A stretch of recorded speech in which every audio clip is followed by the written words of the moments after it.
Raadiyoo Simbirtuu.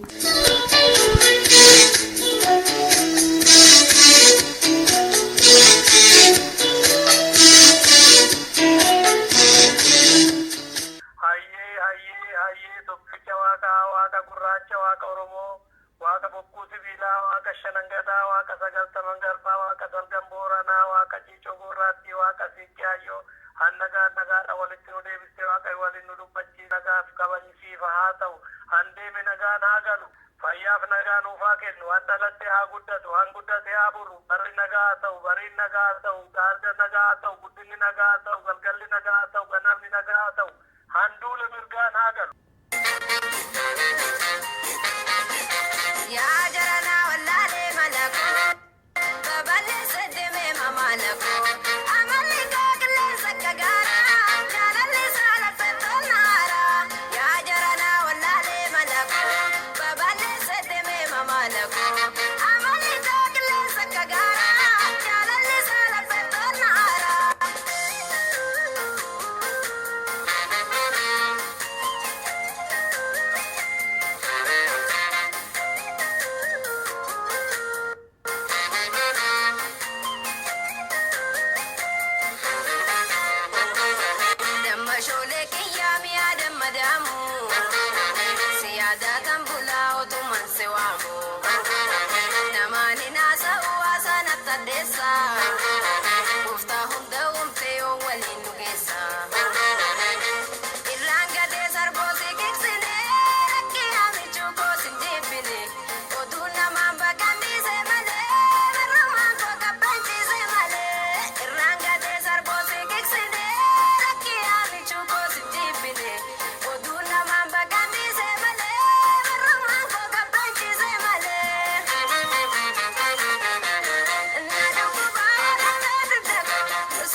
Tole dhaggeeffattoota keenyaa har'a raadiyoo Simbirtuu irratti keessummaa qabna. Obbo Abbaa Nagaa jedhamu hayya duree adda bilisummaa Oromoo ABO jijjiiramaati. Har'a gaa waanuma ciccimoo waliin kaafnee mari'annaa. Keessummaa keenya baga nagaan dhuftan anaa dhufu. Ulfaadhaa isinillee kanaan kennu keessaniif galatoomfannaa ulfaadha. Galatooma. Namoonni gariin isin beekuu dhiisu waan ta'aniif obbo Abbaa Nagaa eenyudha meenuu ibsame? Abbaa Nagaa Gaarran jedhama. Ani nama dirree qabsoo miseensa Bilisummaa Oromoo yeroo itti dhufee qabsoo kana keessa ture. Oromiyaattiin dhaladhee achumatti guddadhee qabsoo kanatti dabalamee ammaaf gaa haji duree jaarmaa bakka bu'ee ammas waliin dubbadhu. Qabsoo keessa hagam turtanii bara kamirraa kaasaniitu Abbaa Nagaa? 83 dhumarraa kaasee maqaa Bilisummaa Oromootiin mana taasisaa ture. Dirreetti immoo kabahee 90. Tole. Fayyaa ta'a. Jalqabarraa kaan egaa Birgaadir Kamaal galchuus anadha waan jedhuufi isarraa akka ibsitanii fi Birgaadir Kamaal galchuurraa gareen keessaniif isin akkamitti adda baatan maaliif? Tole gaaddi Bilisummaa Oromoo kan uummata Oromooti nama tokko yookaan kan mura tokkooti mihiinulleen bakkuma san turre san akkasumatti bira dabarraa. Amma nuti Birna Kamaal fa'aa wajjin kan adda baane kana dura yeroo dheeraadha. Eegasii immoo nuti gurmuu qabsaa'otaa jenneetti odoo dhaaban hin moggaafatiin akkasumatti waan dandeenyuuf waan beeknu uummata Oromootii fi tattaafataa turre. Amma nuufi isaan akka bakka jirraa tokko miti. Nuti jaarmoota biraa yookaan gurmuulee biraa waliin walitti dabalamne. Warra Jeneraal Kamaal irraa bahanis warra immoo sanii ala jiran warra akka Adda Bilisummaa Oromiyaa warra immoo tunuu akka duraan kudhee yeroo jedhamu kan miseensota kudhee yeroo jennu sanii gurmuu qabsaa'otaa fi miseensota Adda Bilisummaa Oromoo kan jennu santu walitti dabalamee maqaa amma ittiin deemnu Adda Bilisummaa Oromoo jennee moggaafannee hooggana keenyallee diriirfannee caasaa keenya diriirfannee kanaan soso'aa jirra malee ammaa fi nuufii Jeneraal Kamaal fa'aanii caasaa tokko jala waliin jirru jaarmaa tokkos waliin qabaan. Inni dhugaadha. Isaan ibsa baasanii jiran wayita isin jalqabaa tokko ta'uu keessan labsatan isaanis warra amma labse kun abaa'oo bakka bu'anii jedhanii ibsa baasanii jiranii. Seera malee dhayyuutii unu keessaa ni ari'aman malee ufii dhaaba hundeessanii bahan miti naamusa dhabaniitudha kan gumiin sabaa isaan ari'edha waan jedhaniif kan kaasa deebisanii. Akkasin jettaniitti seera qabeessaanidha kan isin aangoo maqaa abaa'oo kana qabattanii. Bakki nuti nama warraa baanee hin qabnu gaafa jijjiirama jenneessanii jijjiiramni jechuun waan namni tokko yookaan murni tokko Adda Bilisummaa Oromoo keessatti jalqabee osoo hin ta'in. Isaan Kamaaliin jedha. Isaan Kamaaliin jedhama. Isaan Kamaal isa sanatti booda dhufu. Kan Kamaal. Eegaa sanuun baana. Kan Kamaal sanii gaafa sanii jijjiiramni dhaaba sana keessatti osoo dhaaba jijjiiruu maqaa jijjiiruu asxaa jijjiiruu osoo hin ta'in jaarminyi kun ifa haaromsuu qabaa. Ifumnoosuu qabaa, sossoo qabaa. Isa jiruu fi gaafa sanii jijjiiramni dhalatee jijjiirama san keessatti osoo deemnu qabsoon kun akka galaanatti ilaalanii akka galaanni tokko yoo akkatti barbaade karaa itti barbaade sanii kan deemne ta'e cabsee bakka hundaan baha. Qabsoon gaggeessaa turrelleen qabsoon gaggeessaa jirullee warra isaa akka silaa barbaadametti Adda Bilisummaa Oromoo kan uummanni Oromoo jaalatu kun sochiin isaa akka silaa barbaadetti. Injifannoon adda addaa yoo jiraattellee akka silaa uummanni keenya hawwisanitti ta'uudha gurraa wanni fudhadha dhalataa dhufe.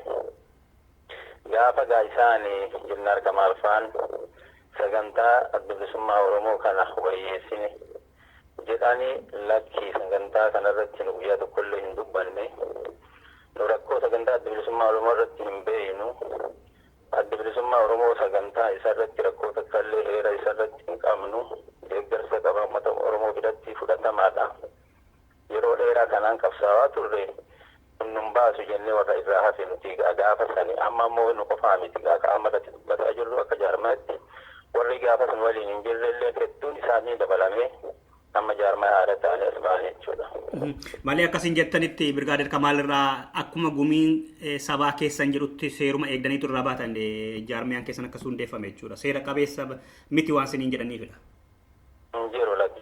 Tole fayyaa ta'a. Erga isin kaaftanii mee isa gama abaa'oo shanee keessas turtanii jalqaba jijjiiramni bara 2008 bahe amma hubattanitti duuba deebitanii seeruma qabeessa naan baatanii achi keessaas jijjiiramni kan hundeeffame jechuudha.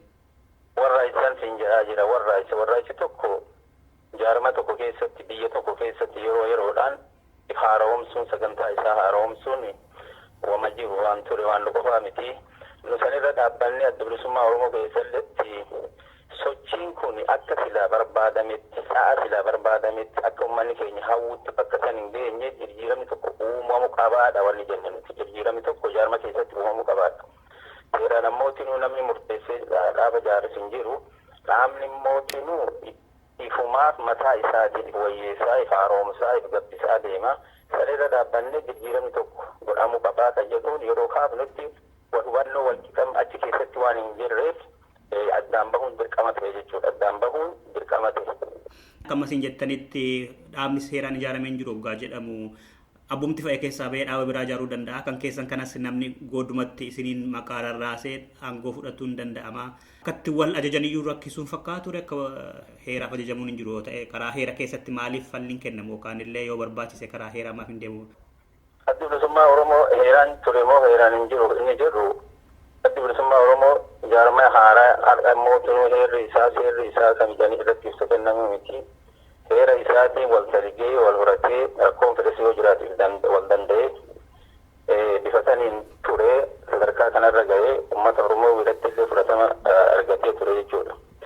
Kana jechuun ammootinuu namni walirratti murteessee ati dhaaba san jaari yookaan ammoo ati dhaaba sanitti haficu yeroo sanitti waan hin jirreef sochiidha. Sochii godhametu waan san dhale jechuudha.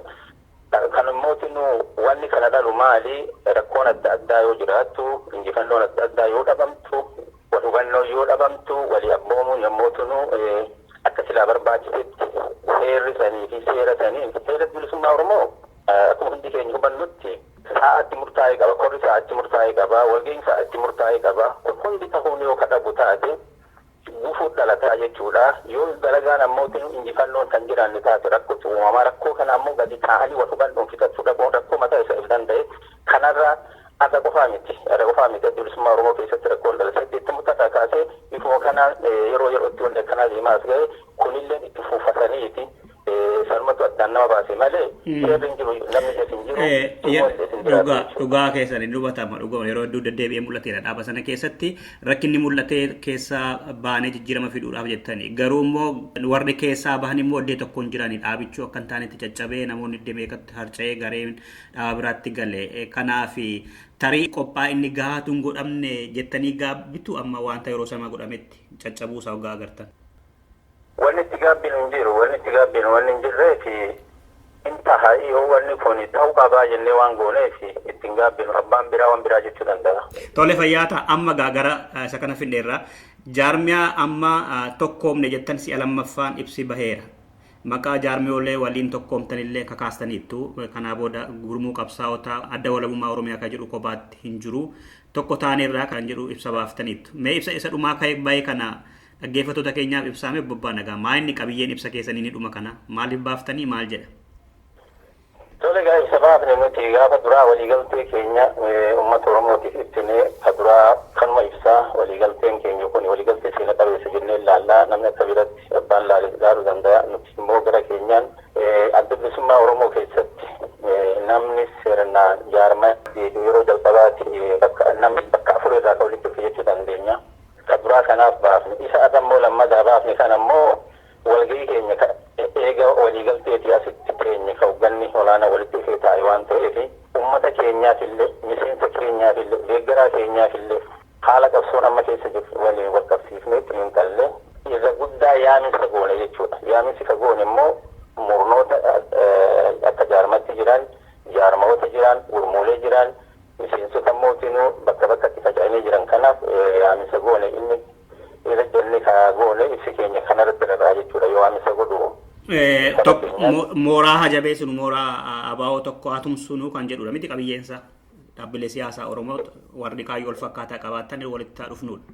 Ajjallummaan keenyayyuu kan nuti itti deemaa jirru kan nuti itti deemaa turre ammallee ammoo fuula dura irratti galanii jennee yaannu diinaa itti fufasuun waan amma kana jedhanii odeessanii miti. Akkuma ammatu gaafii adda addaa kaasu rakkoo jirurra dhaabbattee kaasu kanaan haalli amma itti deemaa jirru haalli amma keessa jirru diinni kalee biyya keenya qabatee nu saamaa ture nu salphisaa ture aadaa nu dhoorgaa ture amantii nu dhoorgaa ture dalagata nu dhoorgaa ture barata nu dhoorgaa ture rakkoo addaatiin dhoorgaa ture irratti qabsoon jalqabamte diinni amma mootummaa biyya keenya harkaa qabu kasanirra hamaa Oromiyaan akka biyyatti jirtu tun dhabamuuf deemti ilmi Oromoo biyyarraa bahee qabamaa deema. Dhumaa jira, biyya keessatti dhumaa jira, biyya ambatti dhaqee dhumaa jira, kun seenaa danda'e. Gara kaaniin ammoo tinuu faffaca'iinsi adda bilisummaa Oromoo keessatti yeroo mul'atu kun haalli ammatti deemamaa turee fi deemamaa jiru fuula duraa nama yaaduuf ilmaan Oromootiif yaaddoo guddaa waan ta'eef haala kana wayyeessuun, haala kana jijjiiruun namni walirratti duuluu kana dhiisee gara tokkummaa mooraa qabsoo irratti deebi'uuf namni mootin walhammeeffatuu kana dhiisee nageenya akka mooraa qabsoo keessatti bu'uuf bifa kanarratti dhaabbannee sochii godhaa jirra. Ajjannoon keenya tokko diina irratti, lama immoo mooraa keenya kana tasgabbeessuu jechuudhaa fi ibsa jannoo kanas baafnee uummata keenyallee dhageessifnee miseensa keenyallee dhageessaa jira jechuudha. Tole, namoonni deebii isinii kennan jiru jechuun nama ggaan jedhu jaarmiyaan Oromoo deebii kennaniiru waamicha keessan kanaaf xalaatiin illee kan itti ergitaniitu jira moo marsariitii yookaan sabaa himaadhuma irratti keessanii dhiiftanii? Durumaayyuu nama Oromoo qabsaa'ee yookaan bilisummaa fi walabummaa Oromiyaatti amanu sirna waliin qabna, marii waliin qabna, akka ammas illee ammoo anuma shafeessaan wal jalaa odumataa deemu malee namoota jaarmoota silaa akeeka tokkoo fi kaayoo tokko waliin qabnu durumaa waliin mari'achaa turre argeenye ammallee sarma itti fufuu barbaanna jechuudha. Malee xalaa namaan ergine jechuudha imeelii fa'a. Marii jira bare marii wal jidduu qabna waan xalaa barbaachisu hin jiru marii wal jidduu deddeemaa ture sarma itti fufna malee amma waan xalaa barbaachisu hin jiru akkuma duraan itti fufaa turreeni. Adda bilisummaa Oromoo obbo Daawud Dubsaatiin kan hoogganamu wajjin marachaa jirtu jechuudha. Yeroo dheeraa waliin mari'ataa turre kana duras yeroo dheeraa waliin mari'ataa turre ammallee immoo gara isaaniitiif wanni isaan hir'isu jiraate malee nu gara keenya wanni waliin hin mari'anneef hin jiru. Yeroo mooraa qabsoo jennu kanumaan qabateeti malee kanarra alaa miti nu akkuma ta'eeyyuu warra akka isaanis warra akka ulfollee duris waliin mari'ataa turre ammallee waliin mari'anna nuura gara keenyaan homaa waan duba deebiin hin jiru. Haasaa keenirraa hundatti hin ergine jechuudha garii faana mari'achaa jirtu malee. Tole warri walitti makamtan kun kaayyoon keessan maalinni jechuun mul'anni keessan maal gochuudha barbaaddu maaliif jijjiiramni sagantaa siyaasaa ABO jijjiireera. Namoonni isin keessa jiran immoo warra achi keessaa dhufanis ni jiru. Lafatti kan isin amantan maanni kaayyoon keessan? Kaayyoon keenya isa ganamaati. Isa ganama jalqabarraa kaanee itti qabsaa'aa turre adda bilisummaa Oromoo akeeka qaba. Akeeka irratti qabsaa'aa ture qaba. Uummanni Oromoo bilisoomuudha. Oromiyaan walaboomuudha. Walii itti ta'aa turellee kanuma. Ammallee ka godhu deemnullee ka warra mootummaa fuula duraa walitti yoo dabalamuu deemnulleen warra akeeka kana qabu jechuudha. Bobbaan Nagaanii gurmuu qabsaa'otaa keessa turtan malee ABO jijjiiramaa kan Birgaadir Kamaal Garshuun dursu kan immoo Birgaadir Haayiluu Gonfaan damee siyaasaa ta'e keessa hin turre miti hoggaa sagantaan siyaasaa jijjiirame. Amma immoo isaan faana tokko ta'aa jirtu yookaan tokko taataniittu. Isaanoo Dr. Nuuroo Daddafoo faa Birgaadir Kamaal Galchuu faa obbo Amin Juundii faa kan hoogganaa turanii sagantaa siyaasaa ABO isin jettan sana Itoophiyaa Dimokiraatoftuutti jijjiiranii barasan har'a immoo tokko taataniittu. Isaan akka jirutti kan isaanii isintu fudhate moo isintu kan isaanii fudhate moo isa sana dhiisuu isaaniif immoo uummanni waan beekuun qabu maaliif wanti labsitaniittu hin jiru maarratti walii galtaniitu walii tokko taane jettan. Karaa Birgaadir Kamaal Galchuutii fi jarri bakka jiranii adda bahanii jiranii yeroo jalqabaa adda bahanii isaa yeroo gabaabaa adda bahanii amma nuti kanarratti walii galle gabaabumatti sagantaa isaanii jennee osoo hin ta'in sagantaan adda bilisummaa Oromoo seeraan lafaa qabu. Adda bilisummaa Oromoo sagantaa isaa bakka itti wayyeessuu qaba. Bakka itti jijjiiruu qaba sun kora sabaati. Kora 2004 irratti sagantaa tumannetu jira. Jaallanas maqaa dhoofte kanaan kanatti walii galle sagantaa 2004 adda bilisummaa Oromoo koraa raggaasifate san fudhanne jechuudha. Isarratti walii gallee waan achi as ta'e hunda lafa keenyee bakka sanirra dhaabbannee kun ka hunda keenyaa waan ta'eef kanamuu irratti hirmaate waan ta'eef sanirra dhaabbannee fi sagantaa san fudhannee sagantaa 2004 kanatti walii galle. Namoonni gareen gurmuu qabsaa'otaa fi miseensotaaf gameeyyii ABO jedhanii amma isinitti makamne warri hafan jiru. Isaan warri hafan maal jedhu Birgaadir Haayiluu Gonfaan faa fi gareen isaan faana akka maal dhiisanii bahanii ABO'dha jedhanii sagantaa siyaasaa kana otoo ifatti hin labsiin dhaqanii isinitti bobbaa nagaafaatti dabalamuun seera waa miti dura sagantaa siyaasaa isa diigan sana kaafneerra jedhanii ifatti erga labsanii booda Itoophiyaa isa jedhu sana dhiisanii Oromiyaa fudhachuu isaanii erga labsanii booda tokko ta'uun danda'ama ture. Mariirratti kuni wanta waliin galamneef biraa hafnee isiniin jedhu. Mee akkam ture marii sana akkamitti walii galtanii amma yaadni isaa hubadheera kan isin jettanii isa sana fudhanneedha. Garuu yaadni akkasii ka'eera nagumaan walitti dhufanii karuma nagaadhaan xumurame moo isaan warri duraanii sun yaada sana labsanii keessatti illee haa ta'u malee isa kana fudhatanii moo dhiisiidhumaan irratti walii galtanii? Akkuma mooraa qabsoo Oromoo keessatti wanni yeroo hedduu mul'ataa ture duraanuu je'aniidha. Je'aniin ammoo tinuu sirnaa miti. Je'aniidha warri jedhu gaafa walitti dhufnee wal amansiifna. Ka amma je'anii sanii miti ka amma dubbataa jirru waan qabatamaa lafa jiru. Jaallani sagantaa kana fudhatanii sagantaan ammoo tinuu waan akka ammoo haara isaanii ta'uumi ka dur waliin tolfan. Namni bakka kana keessatti amma walitti dhufe kuni namni haaleen hin jiru. Nama adda bilisummaa Oromoo keessatti dirree qabsoo ture, nama sababa adda bilisummaa Oromootiin hidhamaa ture, nama biyyoota adda addaa keessatti dhaaba kana waa hedduu dalagaa ture. Namni walitti dhufe kuni namni haaleenyi miseensa haaleenyi fadha miseensum hin jiru. Oduma miseensi haaleenyi dhufe sagantoonni durutti waggaa 40 guutuu ittiin dhaabni kun masakamaa ture sagantaa adda bilisummaa Oromoo irratti walii galee sagantaa san fudhatee amalee namni waliin hojjetaa ture. Namni haaraa kuni haaraan ta'u warra immoo dur miseensa ta'e amma walitti deebi'uun gaafii guddaa hin qabu. Namni tokkummaa Oromootti amanu, namni immoo tunu dhugatti amanu, kana waan inni kaasaa oolillee silaa hin jiru ture. Haa ta'u immoo namni ilaalcha qabuuf, yaada duraan qabuuf, olola duraan faca'aa ture irra dhaabbatee waa gaafachuu ni danda'a. No, sagantaa fudhatuudha wanni barbaachisu. Ibsi immoo tunu ka guyyaa sanirraa kaanee miidiyaa adda addaa irratti hoogganoonni bakka san turanis nus ammoo warri walitti dabalamnes ibsaa jiru. Kana ibsi biraa hin jiru. Afaan biraatiin yoo barbaadame malee afaan Oromootiin wanni hafi hin jira yaadu. Warreen amma nu dhageeffatuuf warreen san gaafatamuuf deebiin jiru. Jaallan kun sagantaa adda bilisummaa Oromoo kan hundi keessan jaalattan san fudhatanii duraanillee ammootiin karaa kanaan waa tolinu yaaniiti malee namni Oromoo ajjeese, namni Oromoo miidhe, namni Oromoo miidhe isaan keessatti nuti hin beeknu. Hin garres hin dhageenye san ammoo namni qaboo jiraate isa dubbata. Dhiiroo karaa kanaan Oromoon tumsa argattitti facuura dhaabbatanii waan san godhu isaanii ibsataa turanii kun ammoo waan guyyaa tokkotti goone osoo hin ta'in walitti deddeebifnee marihannee marii bal'aadhaa waan kanarra geenye warra tokkummaa Oromootti amanuuf warra immoo jidduutti yoo shira barbaade namni bulte yoo namni jedhee humaaliin ta'e dhageesse namaan jechuu danda'a. Warra immoo haqatti amanuuf dhugatti amanuuf wanni ibsuu barbaannu nu sagantaa adda bilisummaa Oromoo kajan nama gaafa duraa waliin tumanne san murnoonni adda adda bahan hedduun kun warra Daawud Ibsaatiin hooggamanis dabalatee adda bahan kun tumannee waliin lafaa qabnu sanitti deebinee isaan socho'aa jirra, heera saniin bulaa jirra, sagantaa saniin baltaliqaa jirra. Kanaan deemnee haga akkuma aadaa sirna jaarmaa tokko qabu kora tokko geenye sagantaan kun wayyaa itti fufu guyyaa san murtaa'aa ammaaf nu sagantaan qabnu sanii yaadni lama hin qabnu. Ilaalcha lama hin qabnu, jaallanis hin qabani, nu warri walitti dabalannee ilaalcha biraa hin qabnu jechuu barbaade. Tole kanarratti mee Birgaadeer Haayiluu Gonfaa fi Dr. Nuuroon gaafadhaa maaliif kanaan dura isaan dubbisee hin jira hin jijjiirru yoo jijjiirres immoo miseensa mariisifneetu malee jedhaniiru tuni isin ilaallatu isaaniin gaafa guyyaa biraa fayyaa ta'a.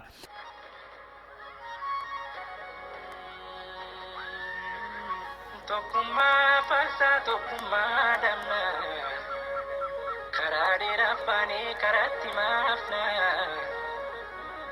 Hayyuun keenya hin bulu kan bulus ajaa'iin oolu.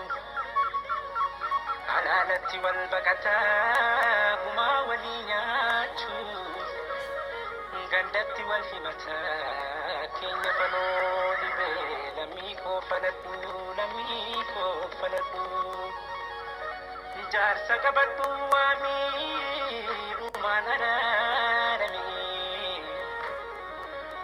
sammuun gadaa kalaqee arda'ee sadaqee gadaa damnee gadoo mullaa kunis faloon dhibee maaliif teenyee walilaa.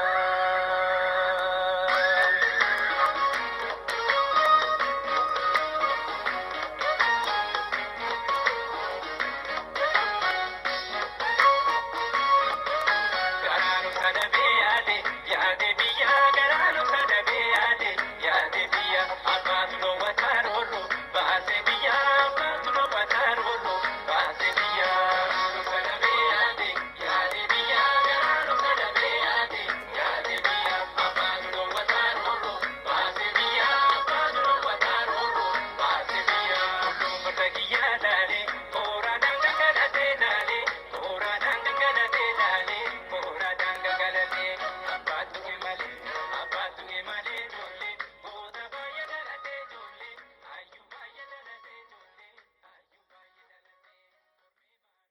Dhaggeeffattoota keenya obbo Abbaa Nagaa faana mariirra jirra. Dhaabni keessanii lafarra jira maal godhaa jira eessatti obbo Abbaa Nagaa?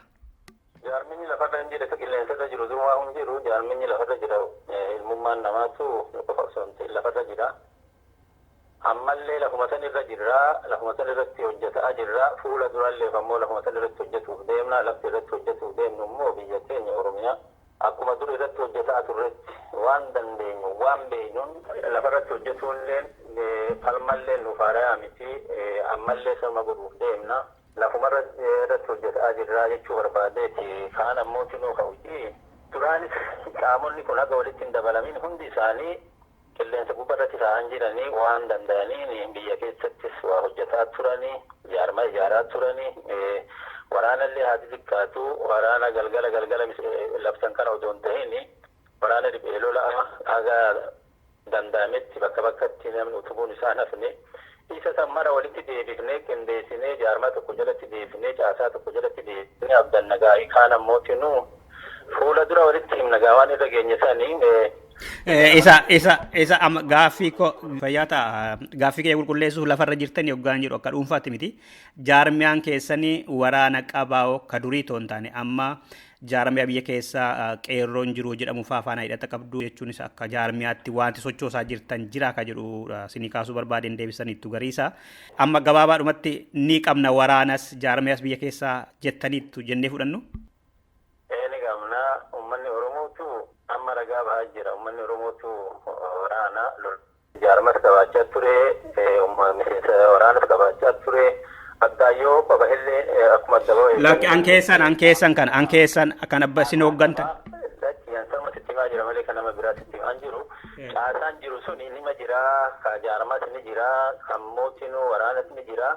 Waraana mootinuu diina kuffisu garagalchu ijaaratuun keenya. Ilmaan Oromoo waliin taanee fuuluma dura ta'a. Ammaaf ammootinuu waan silaa danda'e waan silaa qabaachuu mallee nima qabnaa jechuu barbaadeeti. Feetan himuu dandeessu waraanni keessan bakka socho'u yoo ta'u baatanis dhiisuu dandeessu bira dabarra. Himuu dandeessu moo bira dabarru? Maal barbaachisa waraana himuun nuun barbaachisu.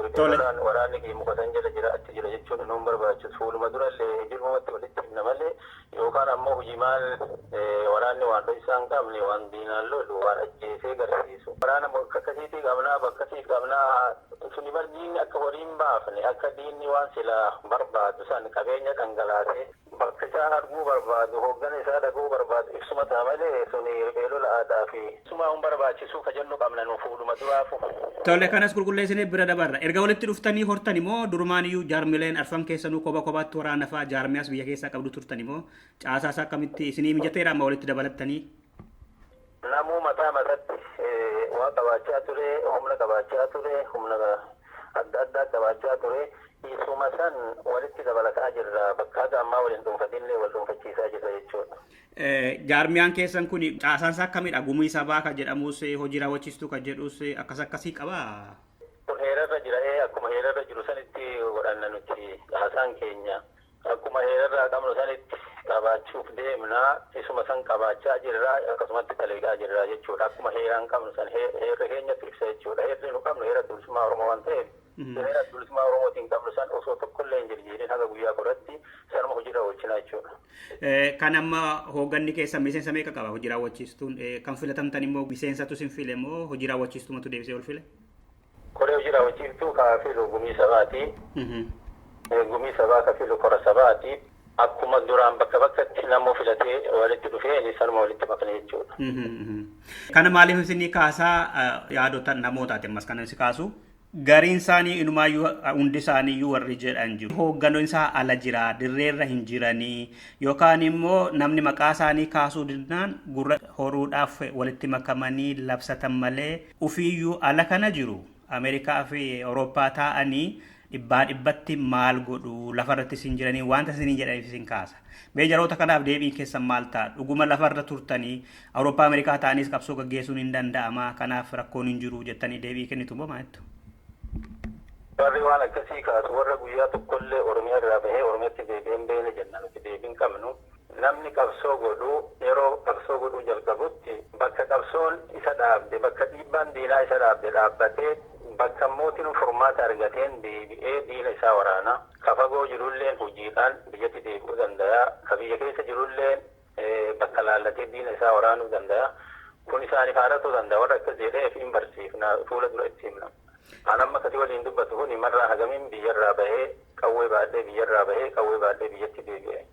Garuu akka hoogganaatti amma qophiidhaas hin deebi'uuf. Biyyarraa fagaatuun waan kana amma durallee gaafii akkana na gaafatamee ture biyyarraa bahuu fi biyyatti deebi'uun garaagarummaa qabdutu jira malee absoorraa naman fageessitutti amanna nuti. Maaliif ka diina dhahee ajjeesu nama biyya jiru Awurooppaa teessee Ameerikaa teessee dhufaaftee ajjeesuu diina hin dandeessu. Ka ammootinuu uummata kiyyaatiin qabsaa'aa jedhe ka uummata kiyyaatiin waa godha jedhe bakka jirutti waan uummata saniif ta'u dalaguun dirqama isaa ta'a. Ka ammootinuu adda fagoo jiru deebi'ee biyyatti deebi'uu danda'a. Ammootinuu biyya keessa jiru yoo haalli itti hammaate bahuu danda'a. Kuni waan daangaa godhanii kana jedhanii murteessanii miti. Galuuf qophiidhaas hin garuu gara Afrikaatti yookaan Oromiyaatti dhiyaachuuf. Ammootinuu jabina uummata keenyaatii fi jabina sochii keenyaatii fi jabina jaarmoonni Oromoo godhanii nu warra qabsoo goona jedhii fi uummanni Oromoo ka biyyarraa bahee abbaa biyyan jijjiirate jedhu sun fedhiisaatii ka baqaan biyyarraa bahee akka biyyatti deebi'uu barbaadan nu qofaa miti sun nu qofaan ilaallatu. Hoogganni keessa nama qophiidha jijjiirama fiduudhaaf achi gara Afrikaatti dhiyaate. Yoo san hin goone maaliif jaaramnaan jiru hin goone.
Dhaggeeffattoota keenya ammas obbo Abbaa Nagaafa kan marachaa jirru waa'ee isa duriitti deebina ammas isma kanaa wal qabateetu waan ta'eef waboo qabduu jaarmiyaas biyya keessaa qabduu jaarmiyaan keessanis qabattanii gara Afrikaatti dhiyaatanii Oromiyaa bilisoomsuudhaaf akka fedhiif murannoo qabdan kaaftanii jirtan. Ija shakkiidhaan warri isin ilaalan immoo kanaan durayyuu kan isin hoogganaa turtan jijjiirama keessa hoggaa hooggana turtan jechuudha. Itti aanaan jijjiiramaa yeroo sanaa kan ture kallichoon hoogganuu waraanni akka jirutti biyya galee ammas namoonni kun immoo warra yeroo sana aangoorra turan waan ta'aniif isaan ammoo walitti makaman kun jijjiirama keessaa waan dhufaniif harki caalaan isaanii ammas waan nuun fidanii tarii biyya galuufidha jedhanii ija abbaa gatiitii warri isin ilaalan jiru isaaniif maal ta'a deebiin keessan? Tolee jecha tokko na yaadachiifte maraattuun maaliif bakka bultetti deddeebitii eega maraatti immoo baateef machiimmaan dabarre jennaani xiqqoo matutti hafee jedhanii jedhe. Amma warri waan akkasii jedhu warra ammallee akkuma duraan akkuma gaafa duraa olola adda addaa namni walirratti oofu waan adda addaa namni walirratti haasa'u warruma akkasitti yaadu tokko malee ilmaan Oromoo waan nama diinatti galeeti nama immoo qabsoorra jiru madaaltu jechuudha. Kuni fuuluma duralleedhaa fi nu qofa osoo hin ta'in nama qabsoo godhu dhiisi ilmaan Oromootu waan nama tokkootiin waan nama waggaa 5-7 dura diinatti galeetiin wanni madaalamus hin jiru wanni saniin tilmaamamus hin jiru namni immoo tilmaama san fudhatullee hin jiru suni abbaan gane boris ganuu danda'a abbaan fedhe suni yaada abbaa ta'uu danda'a abdii kutanna jennaan nusanii ammatti nuti wanni bifa san hin qabus wanni bifa san ta'us hin jiru diinammoo ummata keenya ajjeesee biyyarraa baasu lafa teenya fudhatee Oromiyaa wanni jedhamu akka amma deemaa jirti waggaa 10 booda hin jirtu jechuu dandeenya. Haalli ammatti deemu kun amma wanni amma ololli adda addaa kan namni wal gidduutti oofu kun kan amma aadaa godhatee wal gidduutti oofu kun yoo itti kafafamu taate maqaan jaarmaa kanaatu hafamuun hafu jechuu yaaddoo qabna. Nu warra sanirra tarkaanfatee qabsoo duris godhaa ture ammas qabsoo godhaa jiru nama diina keessa jiruu fi nama diinatti galee warri wal biratti qabee ilaaluu akka jiru taate inni sirreessuu qaba malee inni sirreessuu hin dandeenye. Eenyummaan suni waan jedhuufis waan godhus adda baasee diina isaatii fi fira isaatis waan diinaan jedhanis waan firaan jedhanis adda baasee laallatu akkuma sanirra jirti malee tunnumaan ilaaltu jechuudhaan barbaada. No ammallee borillee waan dandeenyu waan beeynuun diina keenya dura dhaabbachuuf deemna. Akkuma jalqaba rakkisiin jedhe walabummaa Oromiyaatti amanna, bilisummaa Oromiyaatti amanna. Bilisummaan ammoo dhiigaan malee hin dhuftu. Kun immoo warri immoo karaa biraatiin ni yaala jedhe ilmaata bara kanarratti ragaa guddaa arguu ni danda'a. Oromoon kanarraa barate jennee yaanna. Hireen Oromoon takkitti hin qabdu. Nu warra qabsoorra jiru dhiisi. Oromoon maanu akka Oromootti hireen isiin qabdu takkittiin kalmaa isii itti fufuu jennee amanna nuti. Kalmaa isii akka itti fufuu qofa furmaan isii jennee amanna. Kanuma goonaa warra immoo waan akkasii muka duuba taa'ee deebu qoodalleen kenninu deebilleen kenninu hirema isa haa eeggatu. Gaafni inni waan irra haasa'utti saalfatu. Gaafni inni waan irra dubbatutti saalfatu. Fuula isaa dura jirti jechuudha. Qabsoon Oromoo odoonullee laafnee dhiifnee qabsoon Oromoo dhaabatas hin jirtu, hafas hin jirtu. Ololli akkuma amma waan waggaa 7-8 dura dalagamaa ture namni amma itti saalfataa jiru mataa qabatee dhokataa jiru gaafa immoo kanaan booda gaafa sochiin kun jabaatee qabsoon kun injifannoo argate akkuma sanatti itti saalfata jennee yaannaa jechuudha. Warri mataa akkasii moggaasuu barbaadu warri mataa akkasii jechuu barbaadu. Tole fayyaa ta'a dhaggeeffattoota keenya ammas obbo Abbaa Nagaa faana haasaa jirru dhuguma namni tokko waan ganee fi namni isa faana ture hunduu gantuudha jedhanii yaadanuu sirrii natti hin fakkaatu garuu yaada namootaatti waan ta'eefidha. Akka shakkiitti waan talaalaniif warri amma walitti makamne jedhan kun lafarrayyuu hin jiranii namootuma diyaasporaa waan jedhanii dubbatamuuf dhaga'amuufidha sinii kaasee fayyaa ta'a. Kabiraa obbo Abbaa Nagaan jijjiirama keessatti hojii gaggeessituu hoggaan hoogganummaa keessa turtanittu 2008 fa'aa? Lakkii koree jira gaggeessituu keessan turre. Egaa osoo isin gaaffii tokko isin gaafachuuf ture yoo yaada qabaattan irratti kennitu kana achi dhiisuu dandeessu. Maaliif otoo hooggana ta'ee ni beektu ka jedhu yaada waan hin qabuuf.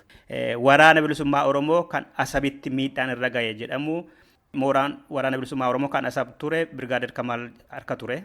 Ilmaan Oromoo hedduutu immoo achitti ajjeefamaniiru jedhamee komatamaa.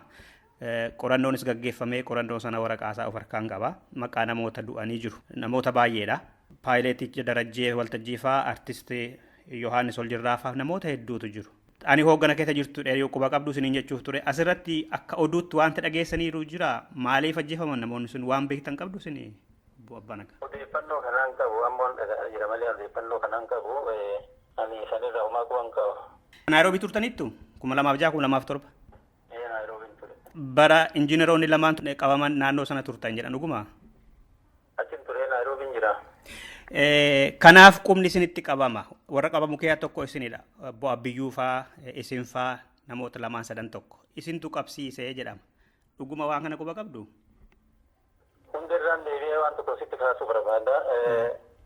Waan kana wal qabsiisee deebii kennuudhaaf adda bilisummaa Oromoo keessatti osoo beekanis ta'uu nama hin beekneen shirri arti wanni dalagamaa ture har'a hin jalqabamne gaafa sochiin tokko godhamu maraa uummanni Oromoo wanni beekus qabu wanni hubatus qabu gaafa dur jaarran abbaa gadaa sochii godhellee wama akkasitu yaalbaaroo musaa rakkoo akkasiirra akkas ta'anii odeessaa turanii 1999 gaafa bilisummaa Oromoo keessatti hayyuu dureen jijjiiramu ka'ellee wama akkasii fakkeessanii shira akkasii waan hundee hin qabne waan bakka irraa dhufte hin qabne adda bilisummaa Oromoo keessatti odeessaa turanii akka waan jaalmudhis abbaa gadaa namni shira harka keessaa qabu fakkeessanii odeessaa turanii yeroo sunillee yeroo sochiin adda bilisummaa Oromoo keessatti jalqabee gaafa jarri kun diinan qabamanillee nuti naannoo san jiraatuun diina waliin jiraatu miti nu jara kana jaallan keenyatti beeknaa nama qabsoo kanaaf waa godhutti beeknaa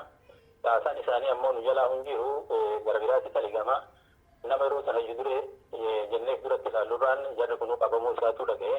Wanni sun gaafa sochiin nu godhaa jirru bilisummaa Oromoo keessatti jijjiiramni haa uumamu waan jennuuf kan gufachiisuudhaaf shira xaxamee eenyu kana xaxee bara baraan ka kana godhu eenyu akka ta'e hin beeknu yookaan akka itti fudhannu beektaa akka itti fudhannu ammallee Oromoon shira Habashaan nu barsiise bara Habashaan nu barsiise kijiba habashaan nu barsiise wal ajjeesaa turan habashaadha malee oromoo miti. Oromooni kabaja walii qabdi, jaalala walii qabdi, ulfinna walii qabdi. Kuni waan sanirraa wal hidhatee gaafa sochiin adda addaa godhamu gaafa adda bilisummaa oromoo keessatti wanni tokko dhalatu shirma akkasii dhalataa jechuudha. Eenyuun dalagaa eenyuun jedhanii hin beekan jechuudha kijiba. Kijibni abbaa hin qabu bakka hin qabu.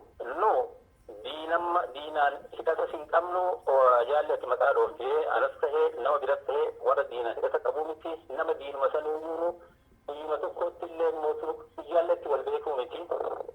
Kuni kijiba soba qara uummanni keenya itti diigame, dhaabni kun itti diigame, dhaabni kun itti laamshaa'e waan hin taane uummata keenya keessa kaayanii shidhan taane uummata keenya keessatti xaxanii nama hin beekamne waan uummata keenya gidduutti dalagamaa ture wal balleessaa turame lubbuu namaa wal balleessisaa turametu ammallee itti fufaa jira.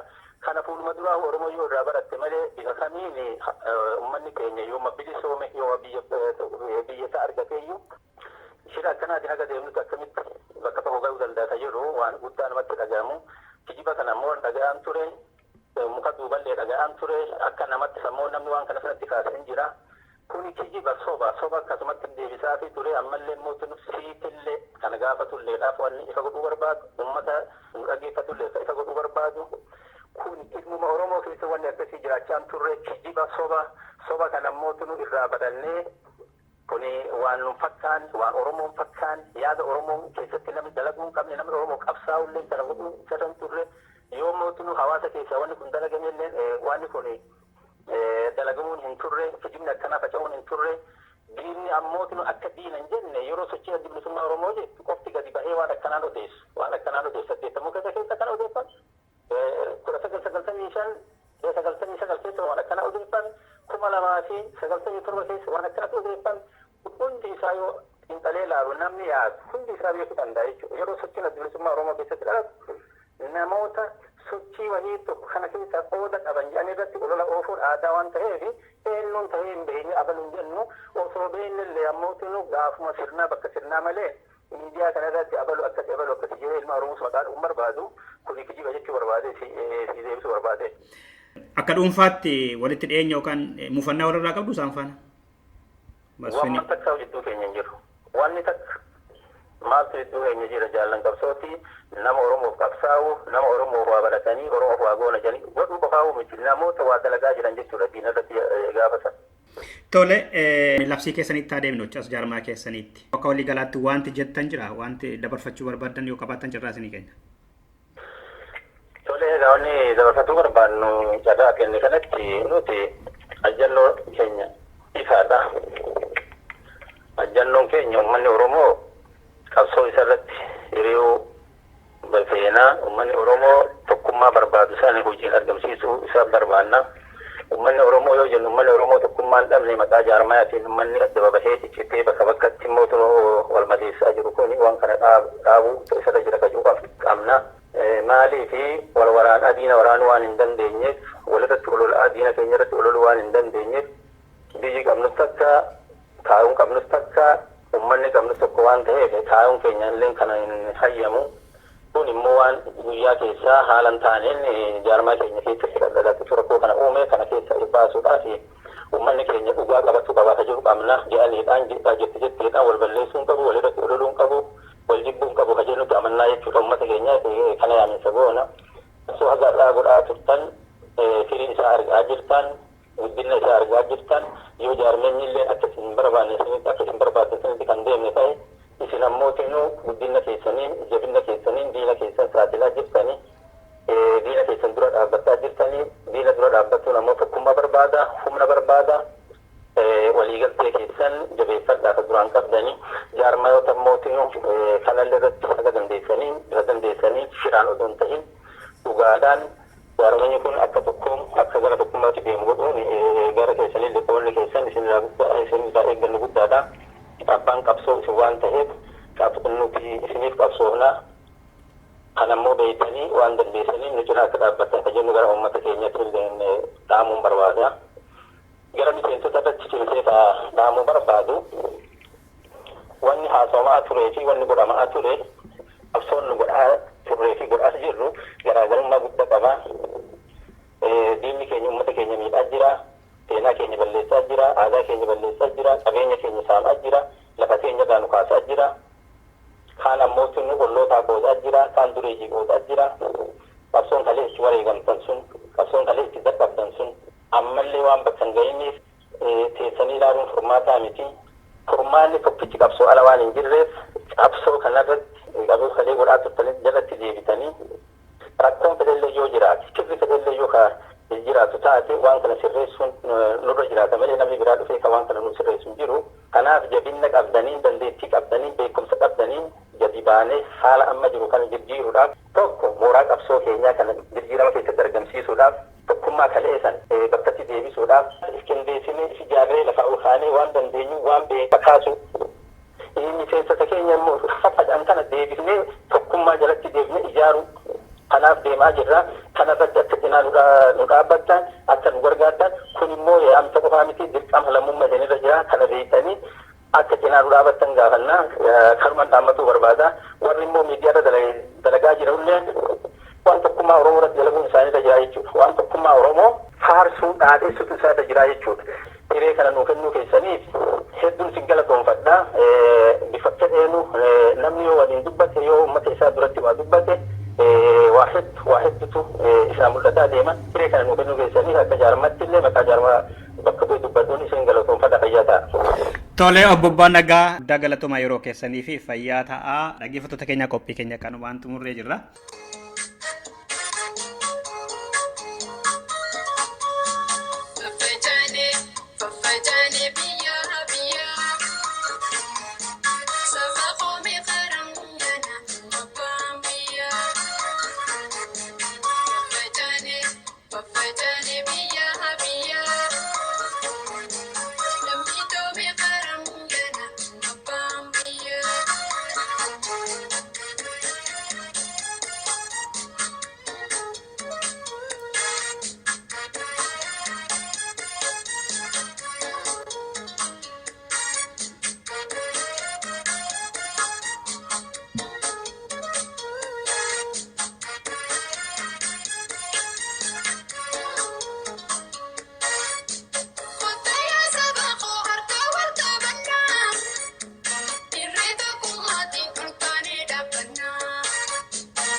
Yourself.